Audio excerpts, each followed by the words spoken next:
Good morning, everyone. Simon Holden here, the Sheriff of Tippingham. It's Tuesday morning, just coming up to about 10:30. Judge, good morning. It's Judge's Jewels, everyone.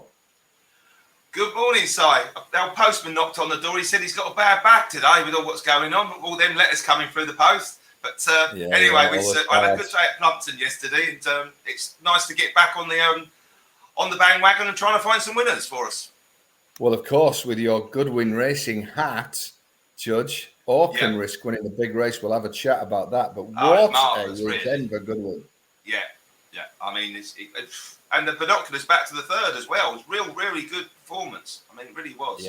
Yeah, very, very good. Now, all thoughts lead to Cheltenham, of course. And on this Valentine's Day, I want 4 weeks. I want a Valentine's Day bookie massacre today. So I'm launching my Cheltenham combo bet. 4 big priced each ways.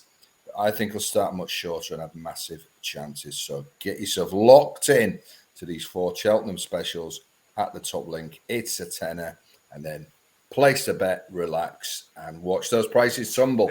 So do join me in that. I cannot wait for that festival, Judge. We got lots more to talk about until then. But now this is Judge's Jewels. We look back at a weekend that was marred by late withdrawals and all sorts, but still some great racing. So kick us off, mate. What's your first jewel? Well, my first jewel, actually, I'm going to talk about the Betfair Trophy. I thought once again, you needed to be prominent. It's been quite often you need to be up there near the front. It was hard to come from the back. And funny enough, we vaguely had a quick chat before we come on air here, and unbelievably, we both come up with the same horse here. Why not? Yeah, why not? But I liked a horse called Yorkshire of Gary Moore's here. It's only had 6 starts. And on that basis, it's quite inexperienced. It often goes to a novice, the Betfair hurdle. So this really was a really good run from this horse. It was held up right up the back and ran through beaten horses and come fourth. And I thought, it was, like I say, with a step up in trip will actually help the horse. It's got leverage in its mark. But it was a good race, wasn't it? So, I mean, if the Irish horse had won 10 lengths, everyone had been going, raving about it. But Auckland Risk has been campaigned, honestly, as you can tell, with all its runs. And everything was in the book. And it just really ran a great race from the front under Nick Schofield. But I thought, like I say, all the right horses were in around it, weren't they? The third and the fourth, the 2 Gary Moore horses are bang solid. Teddy Blue, all the right horses are third, fourth, fifth. Probably a couple of disappointments. I think at the end of the day, Nichols' horse, who I actually fancied, was beat off before they didn't jump the first the way it was pulling. You can't pull like a Mustang and get home, in races like that.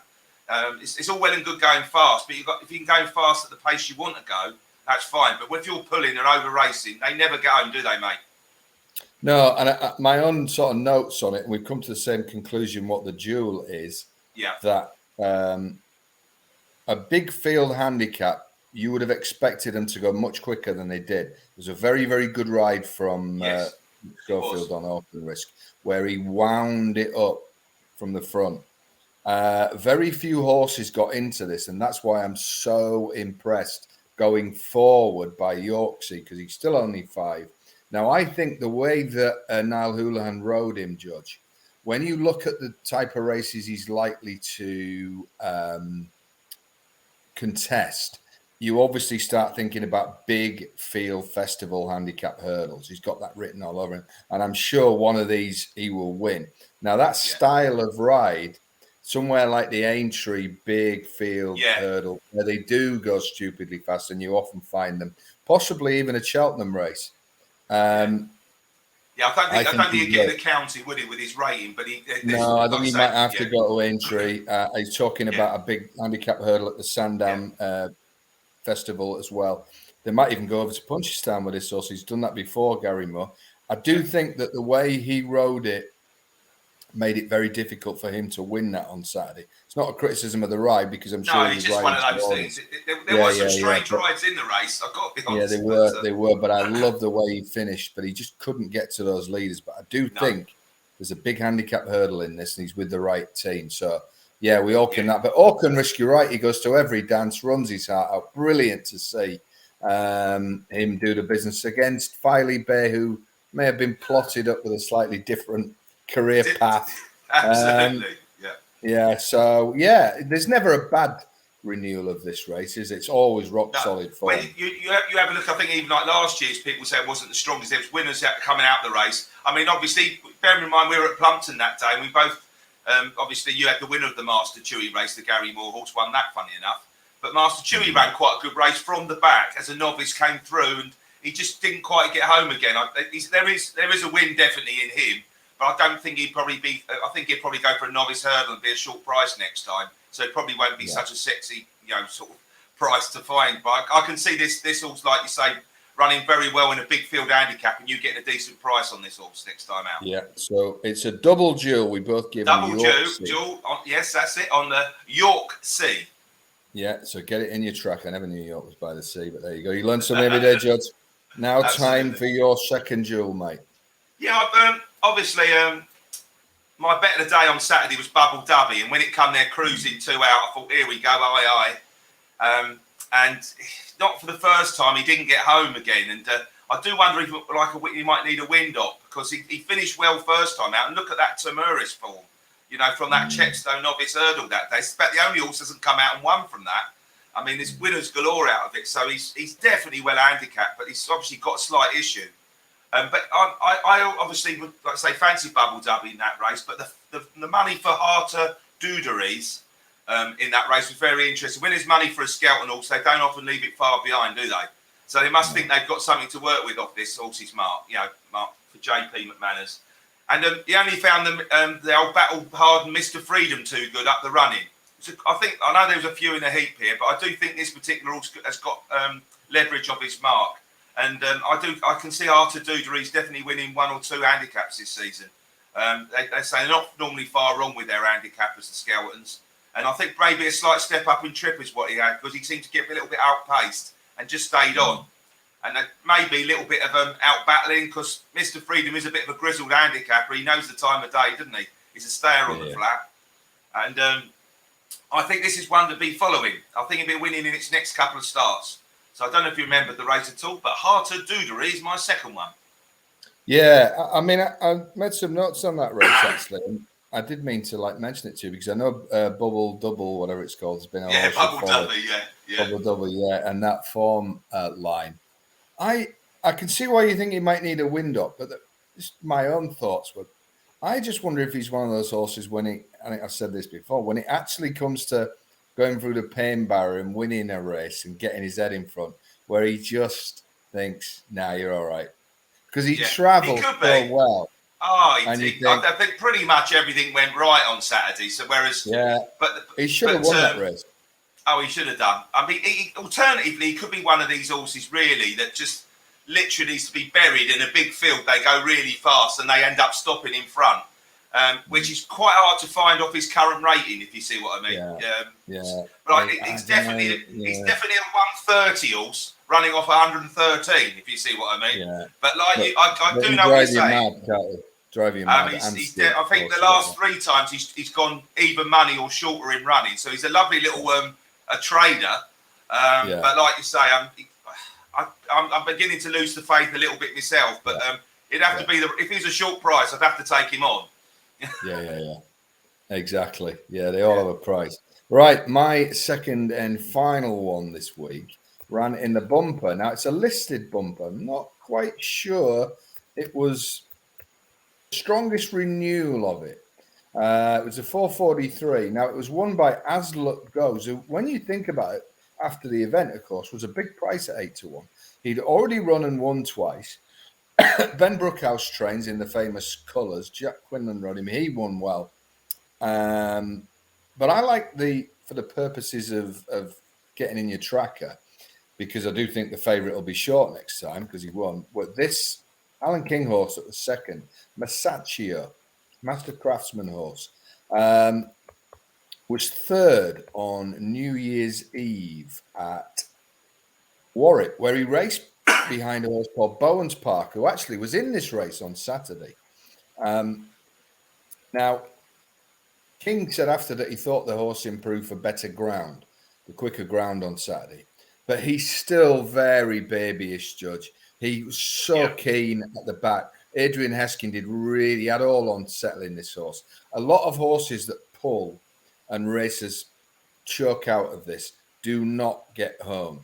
So Yeah. if they can sort that out, and the only thing that'll sort that out is racing and work. So I would be hopeful that Masaccio is going to grow up a little bit after this. But he's left Bowens Park and turned that form around by 6 lengths. Now, that could be that the quicker ground was in his favour and not in Bowens Park's favour. Yeah. Now, before this race, there was big words for Bowens Park. There was a decent word for Masaccio. There was a huge word for the Nichols horse. Now, I'll just mention that because if you're betting Paul Nichols horses at the moment, he is not just getting favourites and fancied horses beat. They're actually not even being placed, including heavy odds-on shots.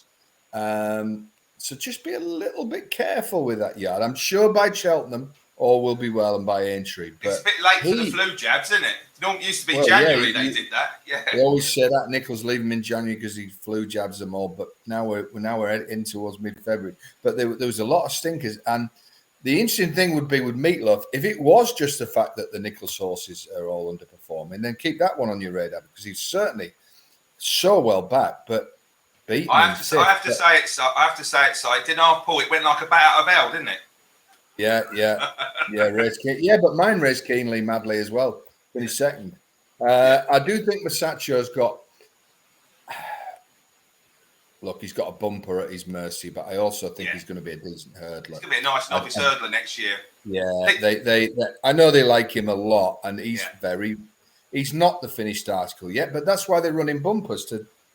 That's why bumpers were created, not really as betting mediums, to get horses used to actually racing and then go on to the novice hurdle career. They're flat races. So I do think he's got a bumper at his mercy. And the interesting thing is the fact that he's proven on decent ground means those sort of bumpers at the Aintree Festival, the Scottish National meeting, those good ground late season bumpers, he's the type of horse who would be aimed at them because you get a lot of bumper horses where they won't go to soft. They'll pull them out of races like that. So I think he may well, and he'll be a price if he goes to Aintree or he goes to Scotland. Yeah, he would be.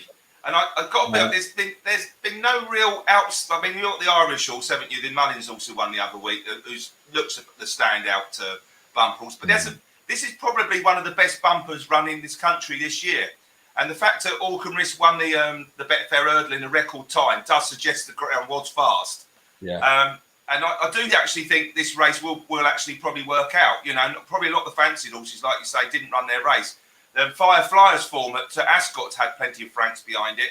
And I actually were going to come to this race because I might as well, because we both agreed on the other one. I did like Bowens Park for different reasons to you. I think the ground was too fast for it. It has got like a questionable head carriage, but the fact it's won twice and does keep finding, I think it's probably more a case of greenness for it. But his first run, when it won at Uttoxeter at Bowens Park, it beat a horse called Aquinas, who's actually won its handicap hurdle early this year for the Twiston Davis yard, and I think that'll win again.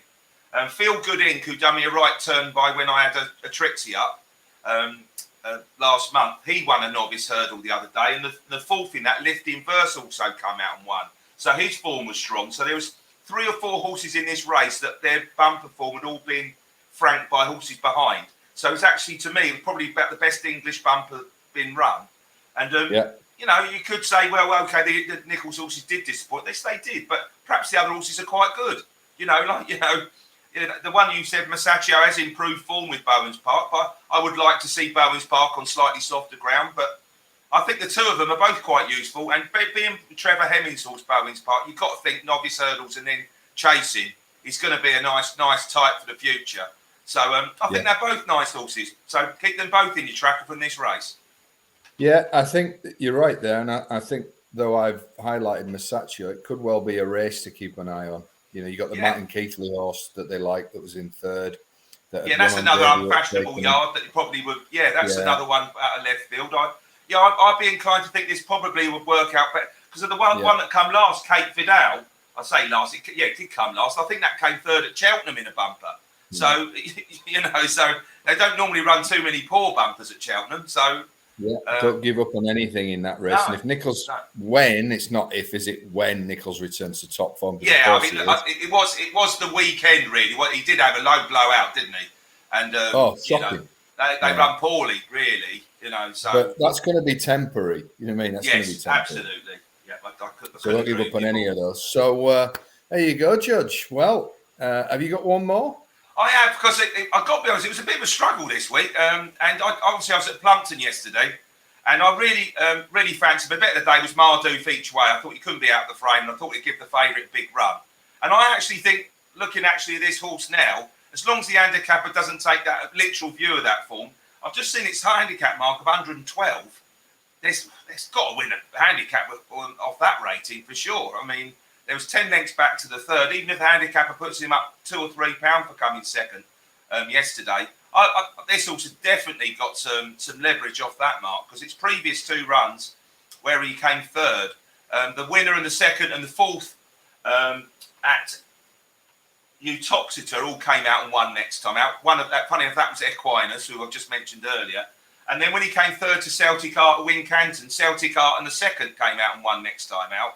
So he's running two good novice hurdles, and the fact, he did have everything go well for him yesterday, and he didn't quite get the job done, but he might have been bumping into a good one yesterday. This was the 2:30, wasn't it? Yes, I mean he ran really well. Like I say, it was 10 lengths back to the third. He pretty much looks like he'd nicked the race turning in, got first run on the favourite. I'm hoping the handicapper doesn't take a literal view of that and say, well, actually going to bump him up 7 or 8. But if he bumps him up, I think he'll definitely have some leverage off a marker around 115. He's got an official rating of 112. You've got to think he could win a handicap off that mark, haven't you? Really? Three good runs now. I completely agree with that. So Mardoof. Final duel that ran at Plumpton and got beat by Klitschko, knocked out by him in the last. Yes, and I was knocked out too, but there we go. Yeah, I heard about that, yeah.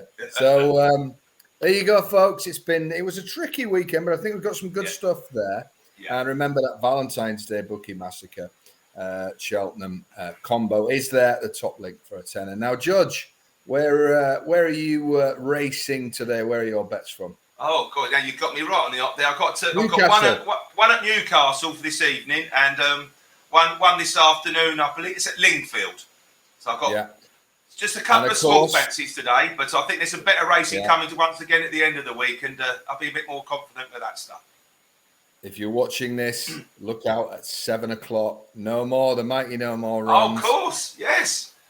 I can't believe I forgot this time. What a run last time, wasn't it? And I wouldn't put anyone off having a few quid on him each way. There you go. I'll put my neck on the block. I think it'd be great if he could run, as well as he did last time, and then start building on that. But of course, it'd be a lot nicer if he won, as we say. Yeah, there you go. So good luck, Swifty. Good luck, Seb Spencer. Everyone who's going up there.